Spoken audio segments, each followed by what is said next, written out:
heard us mention that phrase. If you have been to this church before, whether it is in traditional or here in Access, you have heard us say that phrase, you are a child of God.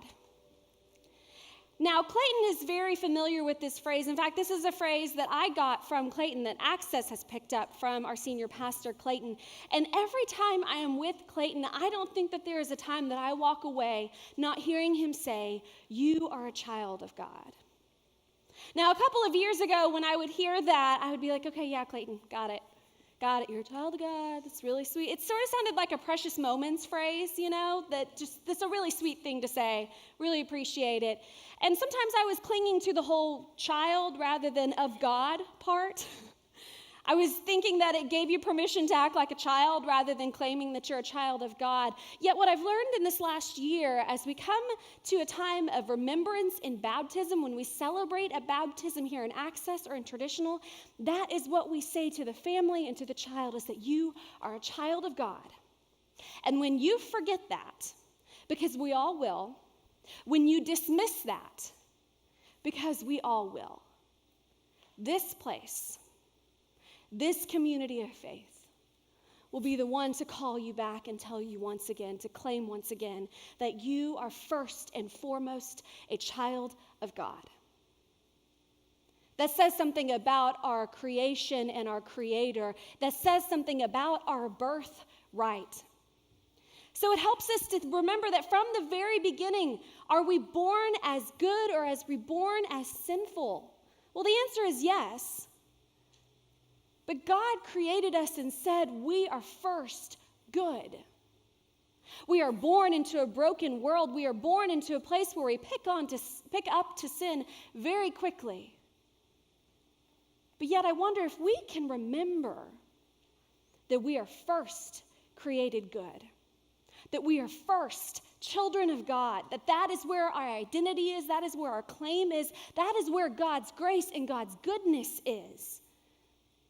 I wonder what it might do to our brokenness, to our sinfulness, to our shame. I wonder what light it might shed on the distress and brokenness in our lives. In Access, we have a phrase that came from where our name came from.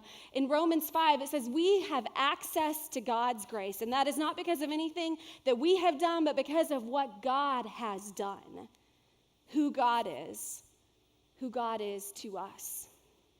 So today we have flashed our bat symbol. And I wonder if every time you walk into this space, whether it is up on the wall or on your Connect card, wherever you see this arrow that is pointing up, that you remember that you have access to God's grace, that you are a child of God, that you are loved because we serve and worship a God that first loved us. So today we are talking about identity. I should tell you my identity. Good morning. My name is Julie, and I am the pastor to this awesome Access worship community. And today we're starting a series, as Eric said, called Be Incredible. Be Incredible. It's based off of the Incredibles movie, the one that came out 14 years ago, and the sequel that we're going to go see together in a couple of weeks, Incredibles 2. And as I began to re-watch that particular movie, Incredibles, we began to look at all the spiritual gifts that we have in our lives, all of the talents that God has given us. And what that movie, The Incredibles, does is it talks about what happens when we use those gifts, and it shows us what happens when we don't use those gifts. I want to show you a picture today of Mr. Incredible and the journey that he goes on. Now, Mr. Incredible remembers himself something like this: as a superhero, as one of great power and force. Yet as the years go on, and what we learn in the first Incredibles movie is that Mr. Incredible's life looks a little bit more like this. He's now a dad. He now has 3 kids and a wife. He has responsibilities that he has to take care of, and he's no longer the great man that he thought he was. And the first movie really centers around that question of identity. So if I'm no longer this, what do I have to contribute? If I'm no longer the person that I used to be, what's my role? What is my identity? There's a superhero of sorts in our scripture that we're going to focus on the next 4 weeks, and his name is Moses. Now, Moses is one of those guys that was born into a kingdom. He was born, but he wasn't actually in his identity someone who was an Egyptian. He got there because his sister saved him from death and floated him down a river. And he was found by one of Pharaoh's wives who said, let's keep him and he will grow up and he will be ours and we will name him Moses. And yet what happens in Moses' life is once he learns that he is not actually a prince or a king or a pharaoh, but he is actually, his identity rests in people who are slaves of the Egyptians. He has a crisis. He has this moment of uncertainty of identity of who am I and what am I supposed to be doing? And so he flees. He commits a murder. He sees how poorly his people are treated and how poorly they are treated by the Egyptians. And so he commits a murder and then flees the scene and says, you know what? I'll forget all of this. I'll go join a totally new tribe in a new land. I'll marry someone else, and that's what he does. And he becomes a shepherd. And it seems as though life has settled down for Moses. Moses has found his new people. He has found his new role. And he's really good with it. And something happens. God has not forgotten the cry of the people that Moses forgot. God did not forget the suffering of those who were still in slavery that were called children of God, God's people. And so he goes to Moses, and we read this story that you might have heard before about this weird burning bush. So let's read that story together. So starting in chapter 3, after Moses has fled and he is a shepherd and he is with his flock, here's what it says, starting in chapter 3. It says, Moses was keeping the flock of his father-in-law Jethro, the priest of Midian. He led his flock beyond the wilderness and came to Horeb, the mountain of God. I want you to remember that name, Horeb. There, the angel of the Lord appeared to them in a flame of fire out of a bush. He looked out, and the bush was blazing, yet it was not consumed. Then Moses said, I must turn aside and look at this great sight and see why this bush is not burned up. When the Lord saw that he had turned aside to see, God called to him out of the bush, Moses, Moses. And he said, Here I am. Then he said, Come no closer, remove the sandals from your feet, for the place on which you are standing is holy ground. He said further, I am the God of your father, the God of Abraham, the God of Isaac, the God of Jacob. And Moses hid his face, for he was afraid to look at God. God appears to Moses in the middle of nowhere, not in a beautiful synagogue or sanctuary, and not even in really what would be considered a holy place. He was in a desert. And that word Horeb, the mountain of Horeb, actually means wasteland. And God says to Moses, take off your sandals. This is holy ground. This, what you might define as wasteland, in the way in which maybe Moses was wasting his life, God calls to him and says, take off your sandals. This is holy ground. Going on in verse 7, it says, Then the Lord said, I have observed the misery of my people who are in Egypt. I have heard their cry on account of their taskmasters. Indeed, I know their sufferings. The cry of the Israelites has now come to me. I have also seen how the Egyptians oppress them. So come, I will send you to Pharaoh to bring my people, the Israelites, out of Egypt. But Moses said to God, Who am I that I should go to Pharaoh and bring the Israelites out of Egypt? He said, I will be with you, and this shall be the sign for you that is I who sent you. When you have brought the people out of Egypt, you shall worship God on this mountain, on this wasteland. But Moses said to God, if I come to the Israelites and say to them, the God of your ancestors has sent me to you, they may ask me, what is his name? What shall I say to them? God said to Moses, I am who I am. He said further, thus you shall say to the Israelites, I am, has sent me to you. That abbreviated phrase, I am who I am, And so say to them, I am sent you.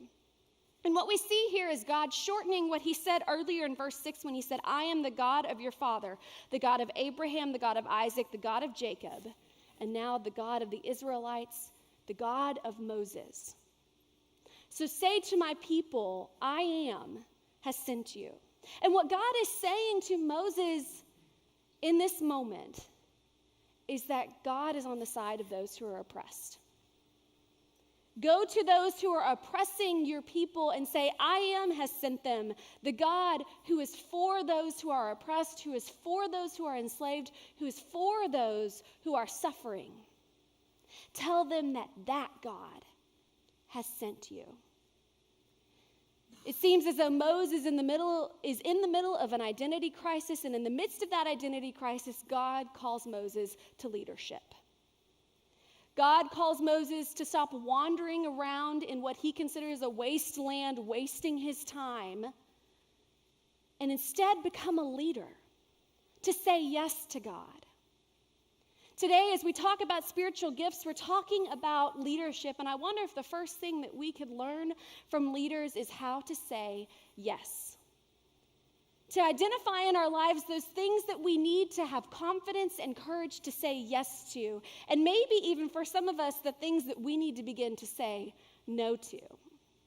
It seems as though we have two groups of people. We have some of us who err on the side of saying yes to everything, especially in the church, right? If you come and find me, we will put you to work very quickly, right? And so we will ask you to be small group leaders. We will ask you to go on a mission trip. We will ask you to be with this group of people and to do this. And yet, if you say yes to all of that, you've now found yourself a full-time job.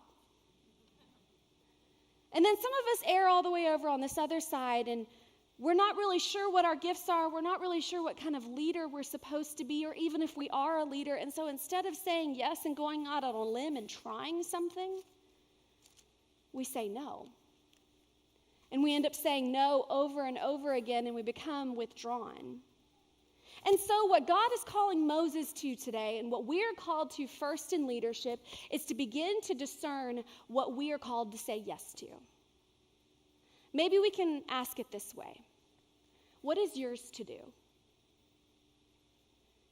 Within your church, within your work, within your own life, how do you define your identity by defining what is yours to do? Do you have a clear definition of what is yours to do and what is not yours to do? In other words, what breaks your heart? What's breaking the heart of God that God is calling you to? In the same way that God calls Moses and says, I hear the cry of my people, and I'm sending you to go. Because maybe Moses wasn't willing to admit it, but I think it was breaking Moses' heart as well. It was his people. So what breaks your heart? What do you hear the voice of God calling you to? And what is yours to do? Where is God calling you to go? So naturally, what we expect of Moses is also what we find in Mr. Incredible, is that when a problem presents itself and God calls him to go fix it, his first response is, well, maybe there's somebody else. Maybe somebody else with better gifts or leadership than I have. Maybe you should really find somebody else, God. Maybe the burning bush was in the wrong place and is talking to the wrong person. So we jump ahead to chapter 4, and it says this, But Moses said to the Lord, O my Lord, I have never been eloquent, neither in the past nor even now that you have spoken to your servant, but I am slow of speech and slow of tongue. Then the Lord said to him, Who gives speech to mortals? Who makes them mute or deaf, seeing or blind? Is it not I, the Lord? Now go, and I will be with your mouth and teach you what you are to speak.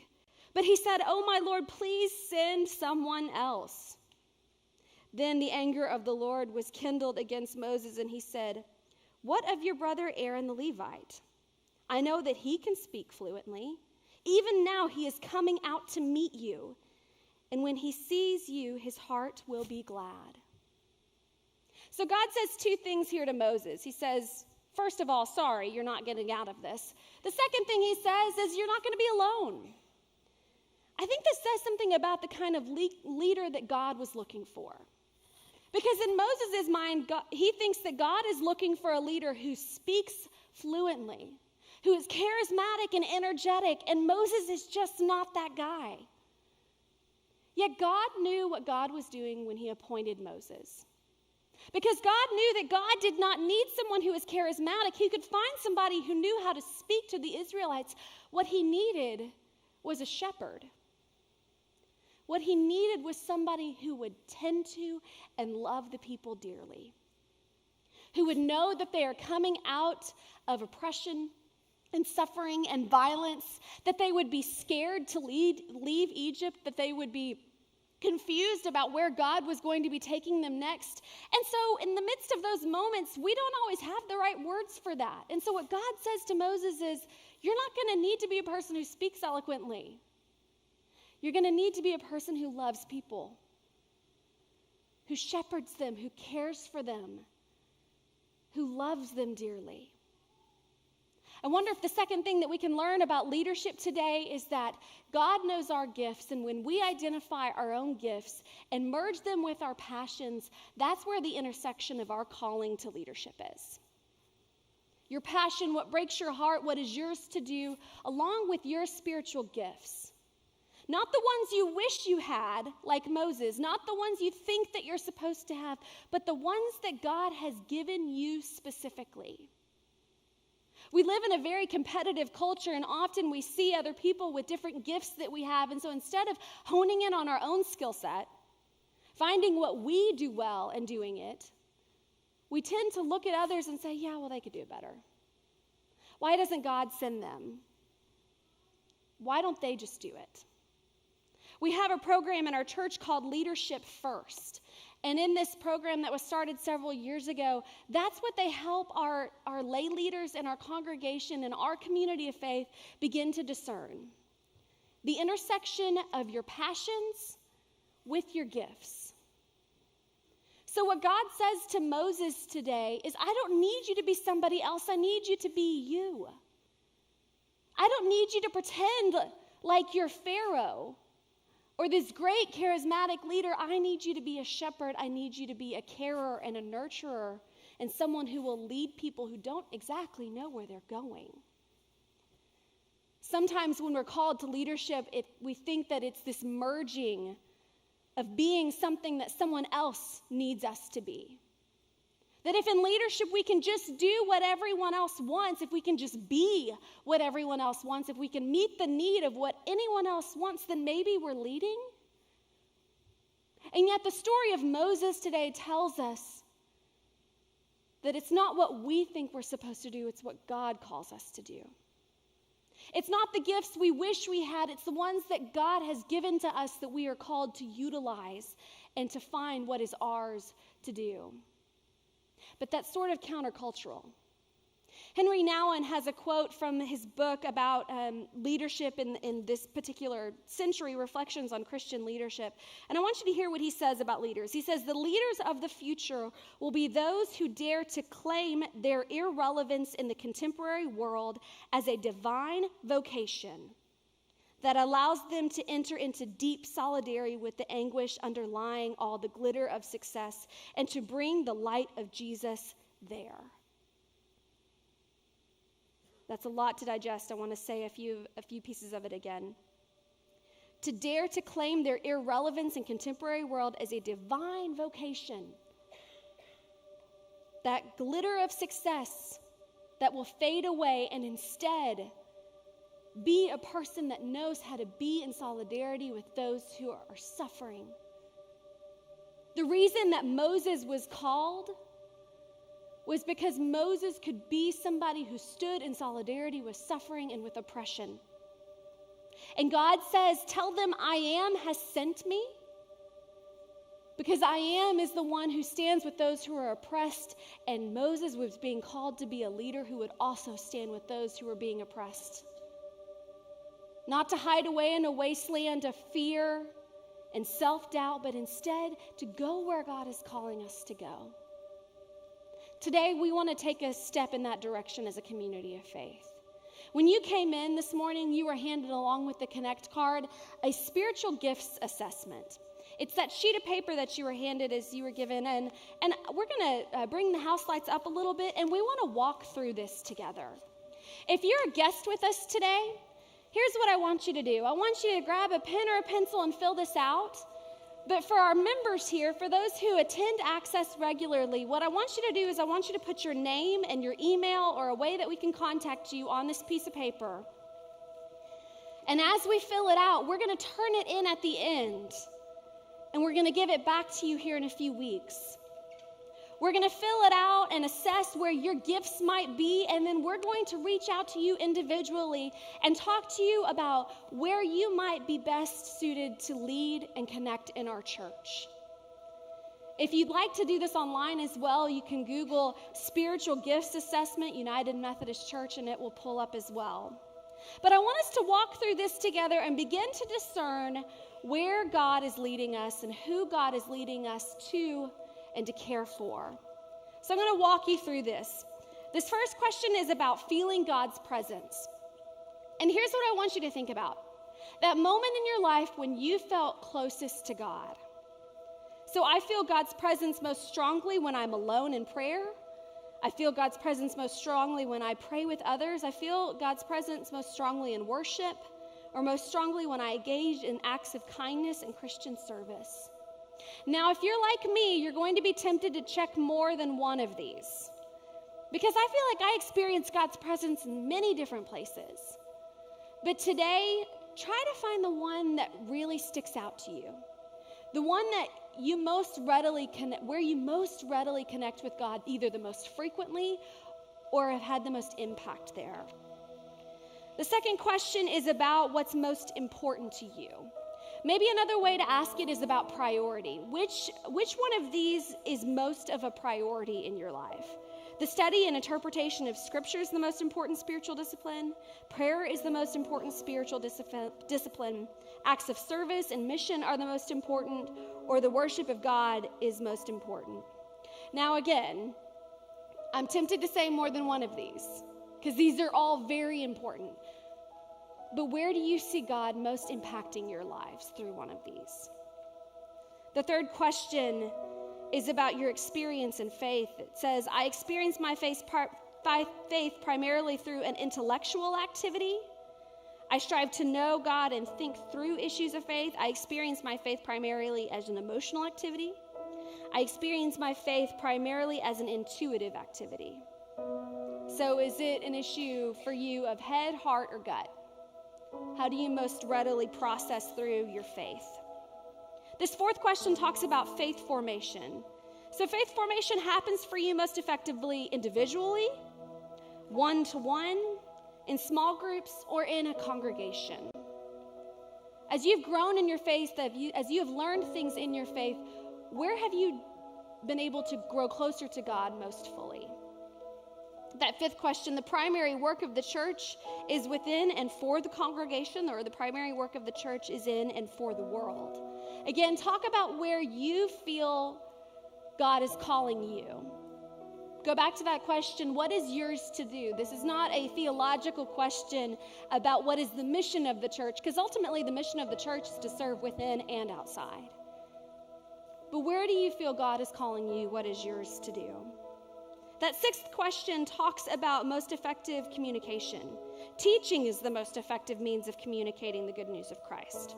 Is preaching the most effective means of communicating the good news of Christ? Is acts of healing and mercy the most effective means of communicating the good news? Or is personal evangelism the most effective means of communicating? That question number 7 is about the primary mission of the church. Is the primary mission of the church to convert people to Christianity, to equip people to live faithful Christian lives, to serve all of God's people regardless of faith or creed? Again, this is not a test as much as it is just a tool to see what's most important to you and where you really feel closest to God. Number 8 talks about human need. When faced with human need, I want you to think about either the hurricane that happened this last year or one of the school shootings, a time of crisis either in our community or in our country. How have you responded? I'm motivated to provide practical material assistance.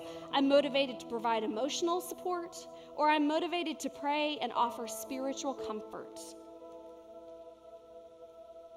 The next set of questions are all true, false, and you can think of them maybe more as yes, no, that when you say something is false, it doesn't mean that it's bad, but that it's maybe just not your gift. So the first 9 through 12, I believe, are all about language. So communicating with others of different races, cultures, and generations. Are you comfortable with others in other nations, races, and religions?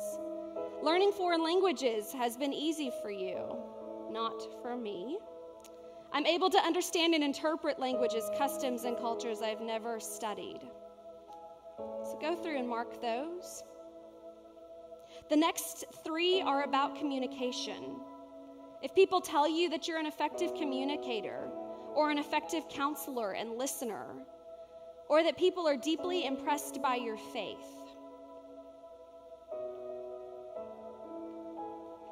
As you go through, these next couple are about healing and leadership and being efficient, administration. Have people told you that you have a healing touch and presence? Have people told you have strong leadership qualities? Have people told you that you are highly organized and efficient? Have people told you you have an energizing and encouraging spirit? I think this next one, 20, is really important. My money management skills are of value to groups and organizations I support. This is one of those things in the church that some of us are really good at and some of us are not. And so if this is something you're really good at, we want to know. I'm able to help others discover God's will for their lives, no matter how different they may be. So take just another moment and you can continue to fill that out. And at the end of the service, there will be baskets at the back as you leave the Worship and Arts Center, and you can put it there. What I want you to be able to do, though, is over the next several weeks as we are in this series, we're going to give this back to you. We're going to have other opportunities where we come back around to this, but we're going to talk about spiritual gifts like leadership and evangelism, healing, shepherding, wisdom, and discernment. And as we do so, what I want you to begin to do is begin to define what is yours to do and how you can find the intersection of your passions with your gifts. What is God calling you to do? What is yours to do? And how might you find the intersection between what God has gifted you with and what God has called you to be passionate about, to be energetic about, to go and do something about?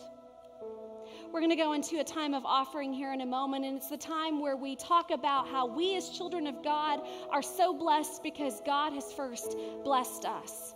We see this as an act of worship every week because we give back to God as a sign of goodness and all the goodness that God has given to us. So as we go into this time of offering, I want to invite you to do so with me in a moment of prayer. Let's pray. Gracious and eternal God, I'm reminded of the hymn that talks about vision, that says, "Be thou my vision." God, I'm reminded in that hymn that it says that we are prone to wander, and Lord, I feel that. Prone to leave the God that I love. But here's my heart, Lord. Take and seal it. Seal it for thy courts above. So God, today we give you our heart. We give you our knowledge and our wisdom. And God, we say that we may not know everything and we may not even know where you're calling us to lead or to serve, but we are here as your servants, your people, ready and willing. God, as we step into leadership today in this new season, as we find ways to be incredible, help us first to remember that we are able to lead with love and service because you lead us. You lead us with grace, with goodness. You lead us with compassion and love. May we be those leaders. May we be aspiring to be those kinds of leaders today and every day. Amen.